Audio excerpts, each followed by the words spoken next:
How's it going, everyone? This is Kevin. Today I'll bring along with me to talk about AI and if it's going to kill photography. So let's jump right into it.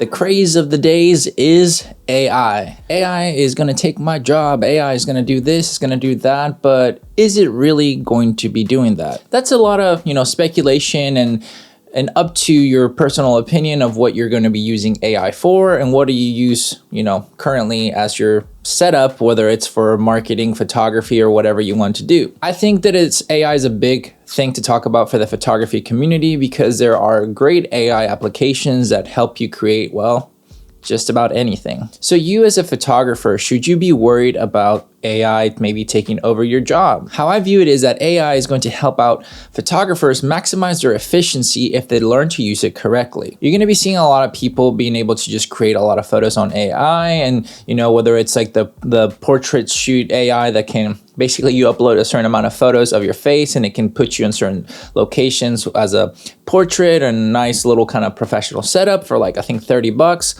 which in theory sounds great. But realistically, I like to believe that AI is a tool to help you, but not to overtake you, at least for now. How I view it, AI can be a tool. For example, I use an app called Flyfin for taxes purposes, as well as QuickBooks for my businesses. The reason why I started using more the Flyfin app recently to try to dive into it is because it has AI to tell me where I can deduct certain things for taxes using AI to find, the tax codes or the laws or anything like that to say, hey, this could be deducted this way, or this could be posted as an expense this way, or maybe not at all. So I'm using that to help out my consciousness of knowing if my decisions are right when it comes down to certain expenses for my business, but I still end up using a accountant whenever I go to do all my taxes at the end, despite that Flyfin offers that, but it's not really up to par just yet. Could it get better? 100%, I do believe it, but at the end of the day, for example, I still love that interaction with my accountant to make sure everything's going smoothly, ask any questions that I know maybe I won't get the right answer or as clear of an answer because maybe I didn't know how to ask it 100% yet to the AI, but my accountant kind of understands what I'm trying to say, so it helps out in that aspect, in that personable side of the not so fun part of taxes,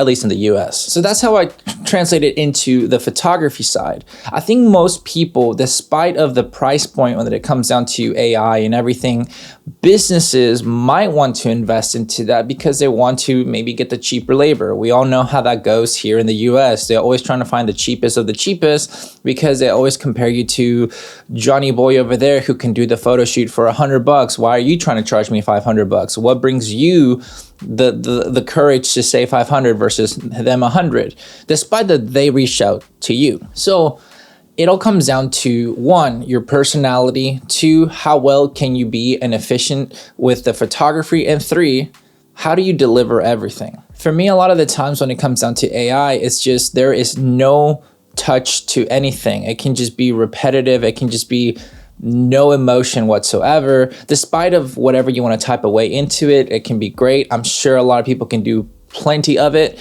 but how can you stand out from AI to still charge your prices? Well, most people are still doing it. There's a reason why it hasn't just, shut down the industry overall. So I think if you think about it in the aspect of bringing something that AI can't bring to the table is that humanity, right? Us as humans, we'd like to have, other humans be interactive with each other. Even if you're an introvert, you still want to have some sort of interaction with the people you feel comfortable with.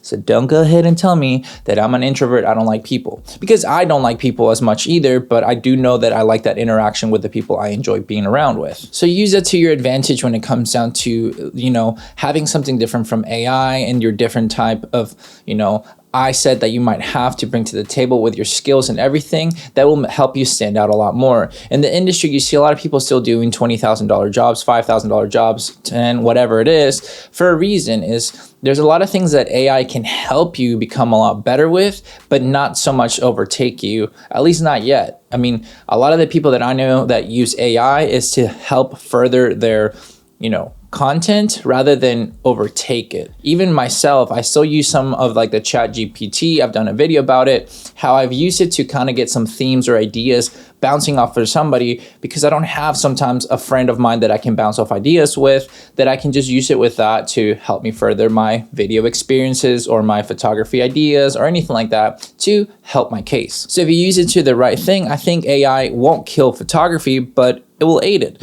Look at the revolution of the digital age of cameras with film. Film is still a super popular thing. We're all chasing that, you know, nice colors and grain fineness of film in our digital photography. So people still shoot film, people still chase film. So I don't see why people would want to stray away from the human interaction of photography. Well, you have some that want to go with the $30, you know, portraits or whatever that the AI can help you with for your nice headshots. Sure, because those people don't see the value in the real life setting of things. And that's fine. Everybody sees the monetary value wherever they need to. That's why somebody's not going to pay you $500 to do a photo shoot, but maybe they'll pay you $100 because in their mind they don't see the value. But then you'll have somebody pay you $1,000 when you thought you were only $500. So keep that in mind when it comes down to the technology improvements and everything. Is bring something with it to aid you, not so much hinder you. That's what I plan to do with AI, and hopefully that'll help you out to think of it in a different way, because I keep seeing it over and over is like, oh, I'm going to be out of a job because AI is taking over,